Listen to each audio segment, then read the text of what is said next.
কোরবানি সবসময় ভাগে না দিয়ে একা দিতে পারলে উত্তম।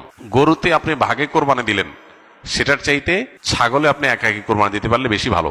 কারণ সাধারণত এক ভাগ গরুতে কোরবানিতে যে টাকা যায়, সাধারণত জেনারেলি একটা ছাগলে অলমোস্ট সেই পরিমাণ বা তার চেয়ে কোনো কোনো ক্ষেত্রে 1-2 হাজার আরো বেশি যায়। তাহলে আপনার অর্থ খরচ তো অলমোস্ট সমান বা বেশি হচ্ছে।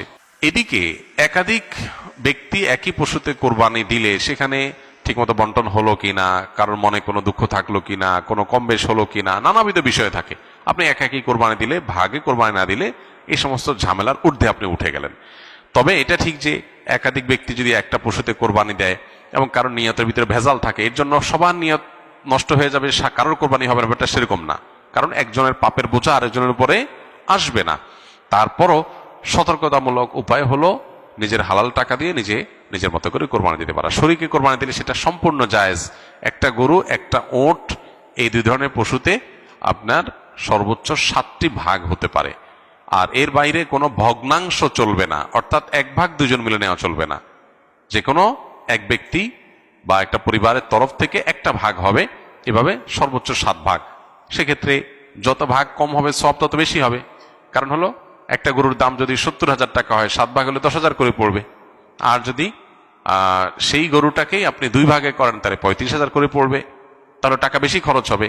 ইন্না আইজামাল জাযায়ে মা আইজামিল বালা। যার যত বেশি কোনো ভালো কাজ করতে গিয়ে যত বেশি কষ্ট হবে, শ্রম হবে, মেধা খরচ হবে, অর্থ ব্যয় হবে, সবের পরিমাণ তত বেশি হবে। সো ভাগের পরিমাণ যত কম হবে সবের পরিমাণ তত বেশি হবে।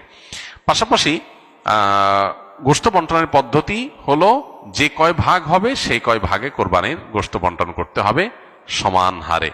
এবং এক্ষেত্রে ভাগে কোরবানি দিতে গিয়ে, গোশত বন্টন করতে গিয়ে যদি কেউ তসরুফ করেন তো সেটা হারাম হবে, গুনাহের কারণ হবে এবং নাজায়েজ কাজ হবে।